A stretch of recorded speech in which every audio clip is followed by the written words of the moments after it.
महाराज तेरी महिमा भारी, जय अग्रसेन महाराज तेरी महिमा भारी। बजता डंका जग में, ओ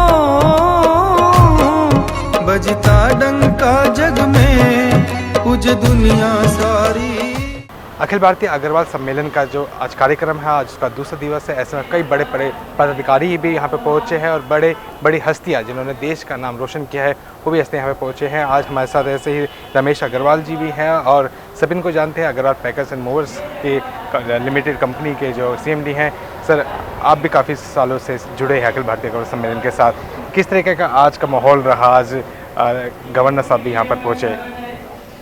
देखो, आज का जो है ना, मैं तो ये कहूँगा कि शायद अग्रवाल समाज की हिस्ट्री में जिस तरह का एक महामहिम ने अग्रवालों को चेताया है और उनको उनकी शक्ति के बारे में बताया है कि आप रियल में जब कहते हैं कि हम भगवान महाराजा अग्रसेन के वंशज है, तो उन्होंने याद दिलाया कि उनके इससे बढ़कर कुछ और काम भी है जो ये करते आए हैं। कि सेवा का काम क्या होता है कि ईश्वरीय काम होता है, ये कोई हर व्यक्ति कर नहीं सकता, ईश्वर का आदेश होता तो करता है। तो अग्रवाल समाज इसमें अग्रणीय रहे। और एक चीज़ और यहाँ से निकल कर आ रही है कि जैसे जब सेवा करते हैं कई बार लोगों को अहंकार हो जाता है, तो हमको बस केवल इतना ही मन में सोचना है, जिसके लिए सेवा कर रहे हैं, जिस व्यक्ति के लिए सेवा करते हैं, जो सेवित जन है उनके लिए जो सेवा कर रहे हैं, तो हम अहंकार हो जाता है कि मैं उसके लिए कर रहा हूँ। या थोड़ी सी सोच बदलनी है कि जिस सेवित ने हमको उसकी सेवा करने का मौका दिया है, तो यानी कि वो हमारे पे उपकार कर रहा है, मैं उसके ऊपर उपकार नहीं कर रहा क्योंकि ईश्वरीय काम है। तो कौन मौका दे रहा है? वो सेवित मौका दे रहा है। तो उपकार कौन कर रहा है? वो कर रहा है। बस यही सोच इस बदल गई कि जिसकी सेवा की वो मेरे ऊपर उपकार कर रहा है कि उसने मौका दिया मेरे को। ये थोड़ा सा भाव आज यहाँ से मेरे ख्याल में जिस तरह के मंच से महामहिम ने आवाज़ उठाई, और मैं समझता हूँ कि सब लोग समझते हैं और ये संदेश लेकर जाएंगे, तो फिर परमात्मा, फिर किसी की कोई कमी नहीं आती। तो मैं आज के इसमें सफल उत्सव के लिए सबको बधाई देता हूँ। और आयोजक बड़े मन से लगे हुए थे, कितने दिनों से लगे होंगे पता नहीं। तो मैं भी यहाँ पर आया और मैं भी एक अपने आप को महसूस कर रहा हूँ कि जिम्मेवारियाँ कुछ ज़्यादा लेके यहाँ से जा रहे हैं। मैं तो एक सेवा भारती दिल्ली प्रांत का एक छोटा सा सिपाही हूँ, और जितना भी जो काम किया वो सारे समाज ने किया, मैं तो केवल एक उनका दूत हूँ। उन्होंने एक ने काम किया और उनसे मिला दिया, तो इतना ही तो काम किया बस। महिम जी ने अपने दो बार आपका जिक्र भी लिया कोविड के समय का, कि किस तरीके का वो विषय था, किस तरीके की सेवा उस वक्त रही महामहिम जी के साथ मिलकर आप लोगों की? महामहिम जी और हम दोनों एक तरह से घर से बाहर निकले हुए थे, क्योंकि उस टाइम पर कोई निकल नहीं रहा था और हर सेकंड में एक समाचार मिल रहा था कि वहाँ गिर गया, वहाँ हो गया। तो मेरे को सेवा भारती के अध्यक्ष के नाते से जिम्मेवारी थी, क्योंकि हम दोनों फौजी हैं। हमको ये मालूम है कि दुश्मन से लड़ाई करेंगे तो वो मार सकता है, मगर मरना नहीं, हमको मारना है। हमने ये भी तय था, मरना नहीं, कि मर गए तो हम कैसे मारेंगे, मरना नहीं, मारना है। तो कोविड के अंदर हमने सारे इंतजाम कर रखे थे, हाथ पाँव मुँह जैसे बांध रखे थे, और एवरी डे 6-7 बजे घर से निकलते थे, रात के 12 बजे आते थे। तो घर वाले बोलते थे कि भाई आप कोविड लोगों से जाके मिलते हो, शायद घर में कोविड ना फैल जाए। तो मैं कहता था कि भाई मेरा कमरा अलग कर दो, एक दरवाज़ा अलग कर दो, तो तुम उठने से पहले हम निकल जाएंगे, और रात को तुम सो जाओगे, उसके बाद तुम्हारे पास आ जाएंगे। तो एक थाली में वो 2 रोटी दाल रख दिया करते, और एक बाल्टी के अंदर सरफ डालकर पानी रखा हुआ था, खाया खाना उसमें डाल दिया। तो उनकी हमने 1 महीने तक घर वालों की शक्ल ही नहीं देखी। केवल यही था कि जो लोग अब वहाँ पर फ़ोन आते थे ऐसे ऐसे परिवार के, भाई साहब हम 2 व्यक्ति हैं, बेटे और पिताजी की डेथ हो गई, अब 4 कंधे वाले नहीं हैं। तो मतलब कहाँ पर हो? बोला जी उस जगह डिफेंस कॉलोनी। ठीक है बेटा, फ़ोन नंबर दे दिया, 2 व्यक्ति आपके पहुँच रहे हैं। तो 640-42 कंधे दिए लोगों को। तो वहाँ मतलब बेटे करने के लिए तैयार, हमारा दूसरा कोई नहीं मिल रहा।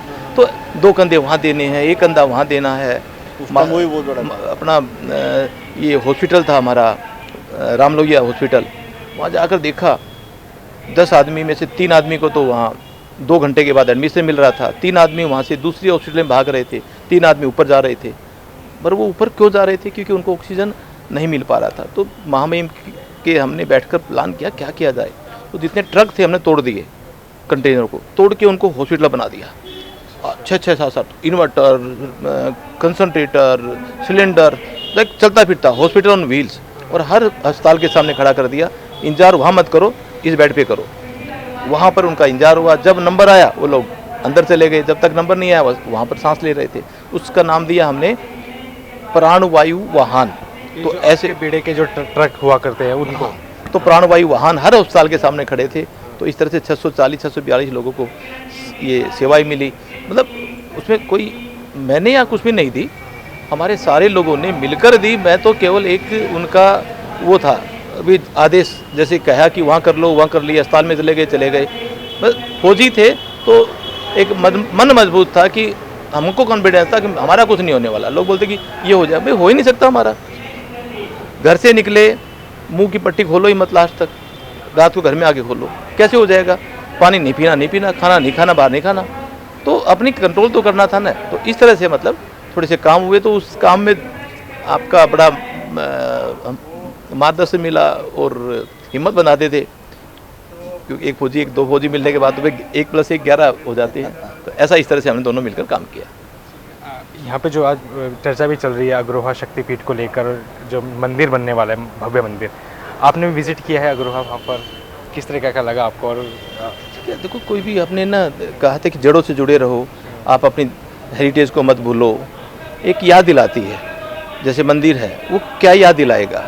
आज महाराजा अग्रसेन क्या याद दिला रहा है? एक रील के अंदर जो उस जमाने के अंदर महाराजा अग्रसेन ने कितना बड़ा संदेश दिया, शायद हम उसको नहीं समझ रहे। उसने क्या, समाज के द्वारा समाज का भला हो। सरकार कितना करेगी? समाज का भला समाज के द्वारा हो। एक रोटी, एक ईंट और 1 रुपया कौन देता था? महाराजा अग्रसेन थोड़ा दिया करते, समाज देता था। तो समाज के द्वारा उस आखिरी छोर के ऊपर जो वंचित और अभावग्रस्त परिवार है, उसका भला कैसे हो? सरकार तो जो करना करती है, मगर किसी देश का यदि कोई भी वैभवशाली पहुंचता है राष्ट्र, वो केवल जब पहुंचता है जब समाज जागता है। तो समाज के द्वारा समाज का भला, तो आज भी यही तो संदेश है महाराजा अग्रसेन का। तो आज भी मैं बात कर रहा था कि क्यों न हम 10 करोड़, जैसे अग्रवाल बता रहे हैं, यानी कि 2 करोड़ परिवार हो गए, और 2 करोड़ परिवार एक ऐसा अपना ग्रुप बनाए जितने भी जो समाज के जो वंचित है, अभावग्रस्त है। क्योंकि अग्रवाल समाज वाले ये हमारे को मतलब वो है ना, शर्म में कहते नहीं, वो भूखे मर लेंगे, सब कुछ कर लेंगे, पर बताते नहीं। तो उनकी पीड़ा अपने आप ही कोई हमारा एक वर्ग उनको ढूंढे, और उसके माध्यम से गुप्त रखकर 2 करोड़ लोग जब मेंबर हो गए, और कहो कि कोई भी हमारा मेंबर 9 रुपये से ऊपर नहीं देना चाहिए। 10 तो 2 डिजिट हो जाते हैं ना, तो 1 डिजिट में दे, मगर 9 से ऊपर नहीं। और यदि मान लो एक बार एक आवाज़ पे 50 लाख लोगों ने दे दिया, 9 के ऊपर कितना हो गया? 4.5 करोड़ रुपए। 5 रुपये भी दे दिया तो 2.5 करोड़ रुपए। तो अब ये 2.5 करोड़ का खर्चा कहाँ करना है? ये केवल उन वंचित और अभावग्रस्त परिवार, आज ये आए वहाँ चला जाए, रोकना नहीं चाहिए। कहते हैं जी अगले साल क्या होगा? अरे भैया, समाज नहीं देगा तो अगले साल मर जाएंगे। तो समाज का पैसा FDR में ना हो, यहाँ से आए वहाँ दे, ट्रांसपेरेंसी हो। इस तरह से मतलब हम फिर कह सकते हैं कि ये 40,342 लोगों को ये इस धन से सेवा मिली, इनका ये यहाँ से यहाँ बदलाव आया। तो ऐसा कुछ मेरे ख्याल में वहाँ से प्रेरणा लेंगे लोग, जो बन रहा है, और समाज खड़ा होगा।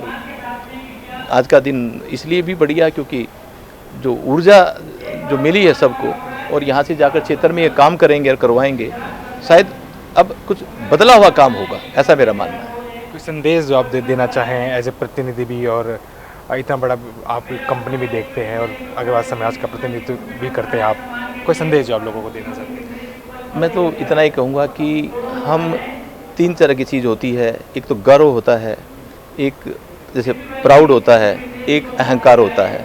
तो कई बार गर्व शुरू होता है, प्राउड में कन्वर्ट हो जाता है, बाद में अहंकार हो जाता है, फिर वो ग्राफ गिरना शुरू हो जाता है। कहते हैं लक्ष्मी जी तो वहीं रहती है जहाँ वो झुक के रहता है। तो वो कई बार आ जाता है दानियों को, जो दानवीर हो जाते हैं कि मैंने वो दे दिया, मैंने कमरा दे दिया, मैंने धर्मशाला दे दिया। तो बस ये कि जो दे दिया वो अपने आप ही लोग समझते हैं, आपका मान सम्मान, आपकी FDR बन रही है, मगर बस उसको कहीं कंट्रोल कर ले, फिर देखना है लक्ष्मी माँ सबके घर में बरसेगी, सबके में बैठी पाएगी। बहुत बहुत धन्यवाद। तो रमेश अग्रवाल थे हमारे साथ। Agarwal packers and movers limited company से पूरा देश इनको जानता है और कितने सभी तरीके से अपनी बातचीत रखी, अपने विचार रखे। यहाँ पर हमारे साथ बातचीत की इन्होंने, और भी किसी से बातचीत करेंगे। अग्रवाल सम्मेलन समाचार पे आप बने रहिएगा हमारे साथ।